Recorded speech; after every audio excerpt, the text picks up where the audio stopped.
G'day, I'm Mick, and this week I'm going to be talking about Session Zero. Last week, the DM Breakdown had an amazing response, so there will definitely be more of them in the future. In that video, I mentioned Mercer's Session Zeros, and that he actually ran mini sessions for each of the players to get them up to level 2 before starting the campaign proper. Now that's a more advanced variation on a Session Zero, and if you're just starting out, I wouldn't recommend you dive headfirst down that path just yet. Traditionally, a Session Zero is about a week or so before you start playing D&D. You'll meet with the players and go over their expectations, their characters, and any goals or questions they might have. Sometimes this is done as a full group, whereas other times it's done individually. You don't need to run anything. This is a conversation, meet up for lunch, have a chat over coffee. That's it. The first nail you want to hit on the head for each of the players is what sort of game do they want to play? Phrased another way, why do they want to play D&D? Now chances are you already have a style in mind for your game. If you have players lined up, well, you must have pitched them something. Maybe it was the freedom to play a game where you can do anything you think of in the moment. Maybe it was the chance to battle dragons and raise kingdoms. But don't make the mistake of thinking that because they liked the pitch and said, yeah, I want to play, that sounds like fun, that they're thinking of the exact same game that you are. Now when, not if, when you get different responses from everyone, don't panic. What you're looking for are the diametrically opposed assumptions. Let's say you want to run a serious dark fantasy quest crawler and each of your players have described something similar, or just simply said they want to experience your story. But one player has said they're set on playing an orphan rogue. They didn't even bother picking a race, and the extent of their vision is to pickpocket every shopkeep they come across. In the same way, at the other end of the spectrum, maybe you play a more relaxed combat-centric game and each of your players have described what weapons they want to use, name drop some monsters they want to kill, but then one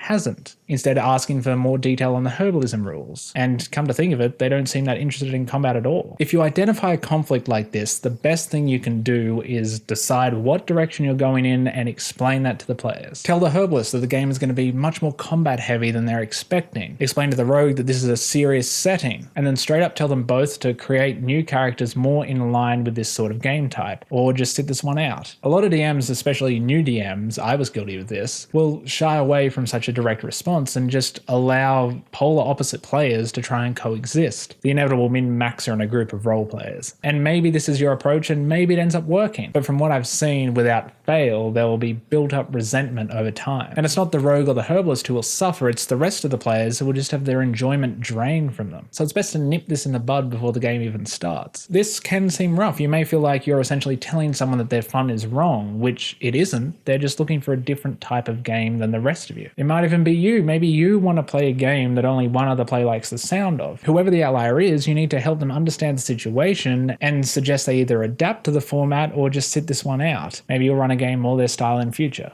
A general way to handle this is to suggest a one-shot in the near future. One-shots are a great way to just experiment and sometimes ignore these player composition rules. You could tell the rogue that while that character doesn't fit with the campaign you're building, it fits perfectly with this one-shot idea you've been bouncing around. I'm a firm believer that everyone can enjoy D&D, and when someone says that they've tried it and it wasn't for them, what they're really saying is that particular game, that particular DM and those particular players were not for them. But now because of that one bad experience, they're probably never going to play D&D again for the rest of their life. And that's what we're trying to avoid. The second big one I see mentioned a lot for Session Zeros is scheduling. Now I wouldn't touch this if this is everyone's first time, maybe leave it for after the first session when you've hooked them all. But when everyone is now committed to the long haul, you need to figure out how long and how frequently everyone's expecting to play. A weekly game is hard, life is busy, there's work, family, study, and that's before all the unexpected. What happens when a player can't make it? Do you still play or do you call it off? Most groups I've come across aim for 3 to 4 hours every 1 to 2 weeks. And if more than one player can't make it, then they call the session. They might still hang out, they just don't play D&D. Now, issues with the schedule aren't going to tear friends apart the way that opposing playstyles will, but the question should be asked so there's no rude surprise when you're trying to organize the next session and suddenly you're the weird one for wanting to play more than once every 3 months. Once logistics are out of the way, we can finally get into the meat of a Session Zero. We need to find out who the characters are. Now, this might matter to you if your game isn't roleplay heavy, but it's the core of the game to me. And if you're on this channel, you probably feel about the same way, so I'm going to be covering this point as if story is a priority for you. Some players are going to read the book and simply find a class that speaks to them, whereas others are going to have an idea, maybe even a whole novel in their head, and then look to see what class fits that fantasy. What you need to know as the DM is, who are these characters? What do they want? Where are they from? Why are they here? Which sounds like a lot if you don't know how to go about it. An oft-quoted question used to prompt character creation is, what changed? But that line mightn't be appropriate for all characters. Yes, there may may be a cleric whose chapel burnt to the ground, but there may also be a ranger, simply a hunter for contracts who's made their way to the campaign for simply another job. So if not what changed, how should we prompt this flow of information? Well, let's take a step back and first understand why we want it in the first place. Before session 0, you should have an idea in your head of what you want your world to be like. Is it fantasy? Is it sci-fi? Are there any strange laws or customs? But most importantly, for this stage of preparation is the very beginning. Where will your campaign start? You mightn't have any clue what you want to do in that first session, but just start thinking about settings. That way, when you're done with each of your session 0s, you can paint a more complete picture with ties to the greater world. To use the starter set as an example, a forgotten town has been rediscovered and a dwarf needs caravan guards for his expedition. In this case, drawing from the player backstories, there may be ties that you can place in that rediscovered town. They may be looking for someone who's resettled there, they may be fleeing someone behind them, they may even be smuggling something in that same caravan and want to ensure its safe passage. We want to take whatever we can learn of the player characters' backstories and motivations and just pull one of these threads back into this rediscovered town. Then as the campaign progresses, we can tie more of these threads out into the greater world, bring each aspect of their character to life, and create the feeling of a true living, breathing world. That's the why. As for the how, as I hinted before, players are either going to give you nothing or way more than you could ever use in a million years. And I'll never say no to a short story about the early years, but I do have a method for harnessing the more salient points. I'll use my friend Amy as an example. I met with her for session 0 and she wanted to play a gnome barbarian, Thunk, who loves nothing more than 3 drinks followed by a brawl as a chaser. And that was it. There's not a whole heap of backstory to work with there, but I could see she was really enthusiastic about the idea and couldn't wait to start playing. And that's part of the benefit of meeting face to face. You can feed off each other's energy, you can make a dialogue out of the creation process and just have fun with it. To make this easier for you to follow, I've included the printout that I've used in the description. I know, it looks like a lot, but that's all the more reason to handle a session 0 in person. If you send that sheet to someone and say fill it out, they'll probably have second thoughts about playing. And if they did fill it out, they'd way overthink their answers. But when you meet with them in person, you get to try and draw these answers out of the conversation organically. Ask something like, so how does Thunk keep herself fed? If they struggle to come up with an answer, offer suggestions. Well, does she tend the bar before she gets drunk or run some sort of fighting ring? I should emphasize you don't need to ask and answer all these questions. What we're primarily trying to establish are any short and long-term goals and any ties to the past that have defined the character. Remember, our goal is to make the world feel more lived in and meaningful individually and uniquely to each player. So when talking to Amy, I started to fill out the sheet and it turns out she had no idea what age Thunk would be, something young. She liked the idea of the fighting ring, but not so much being the brains behind it. She settled on being a veteran of the ring who rarely gets in fights for money anymore, so we bumped up her age to reflect a few years of experience. But that answer in itself prompts another question. Why doesn't she get in the ring anymore? In truth, Amy didn't like the morality of it, but a few more minutes of back and forth and we discovered the character's reason. A sore loser sought his money back after humiliation in the ring and followed Thunk home one night. He snuck into her bedroom and slit her throat while she slept. Or at least,